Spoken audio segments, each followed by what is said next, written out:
बिना साखर, बिना खवा, बिना चाशनी अगदी 10 मिनिटात बनणारी रक्षाबंधन स्पेशल मिठाई आज मी तुमच्यासोबत शेअर करणार आहे. 4 in 1 मिठाई. या मिठाईत तुम्हाला मिल्क केकचा, नारळ बर्फीचा, सोबतच दूध बर्फीचा, छेना बर्फीचा अशी 4 फ्लेवर यामध्ये तुम्हाला मिळणार आहेत. तुम्हाला जर गोड बनवताना भीती वाटत असतील तर एकदा ही रेसिपी नक्की ट्राय करून पहा. तुम्ही इथे पाहू शकता किती छान अशी दाणेदार ही मिठाई झालेली आहे. अगदी मिठाईच्या दुकानात मिळते अशा पद्धतीची.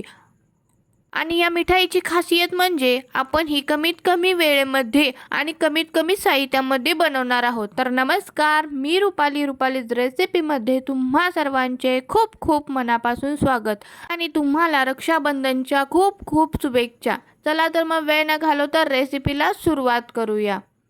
व्हिडिओ सुरू करण्याआधी एक विनंती आहे, जर तुम्हाला माझे व्हिडिओज रेसिपीज आवडत असतील तर प्लीज चॅनलला लाईक करा. चॅनलवरती नवीन असाल तर चॅनलला सबस्क्राईब करा.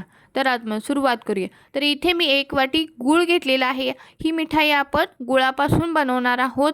1 वाटी गुळामध्ये मी इथे 2 ते 3 चमचे दूध घालणार आहे आणि हा गूळ छान असा मेल्ट करून घ्यायचा आहे. हा गूळ मी किसून घेतलेला आहे. छोटे छोटे याचे काप केले तरी देखील चालतील, पण हा दुधामध्ये छान असा मेल्ट झाला पाहिजे. खूप दुधाचा जास्त वापर करायचा नाही आहे. अगदी हा गूळ छान असा मेल्ट झाला पाहिजे इतकंच दूध आपण घालायचं आहे. मी ते 2 चमचे गूळ घातलेला आहे आणि छान असं याला मिक्स करून घेणार आहे. आता याला बाजूला ठेवूयात. आता इथे मी 100 ते 150 ग्रॅम पनीर घेतलेलं आहे. हे छान असं फ्रेश पनीर आहे. एखाद्या किसणीने आपण याला किसून घेणार आहोत, जेणेकरून आपली जी मिठाई आहे ती अगदी दाणेदार बनेल आणि खाण्यासाठीही अगदी स्वादिष्ट लागेल.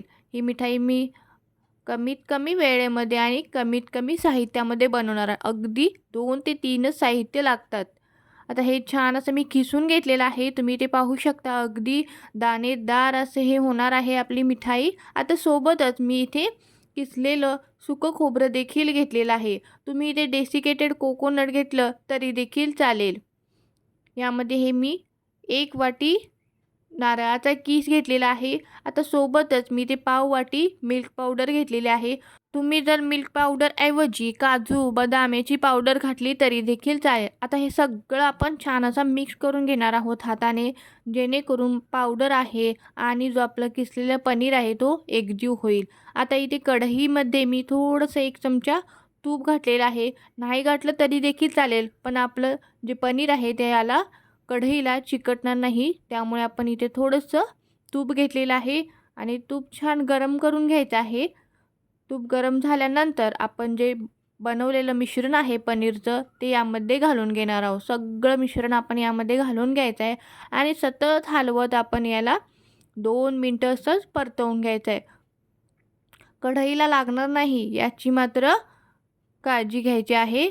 त्यामुळे सतत हलवत मंद गॅसवरती आपण याला हलकंसं भाजून घेणार आहोत. खूप जास्त भाजायचं नाही आहे. अगदी पनीरचा कलर ब्राऊन होईपर्यंत भाजायचं नाही. अगदी हलकं हलकं भाजत याला 2च मिनटं हलकं हलकं भाजत याला सॉफ्ट करून घेणार आहोत. तुम्ही ते पाहू शकता. आपलं पनीर थोडंसं हलकं सॉफ्ट झालेलं आहे.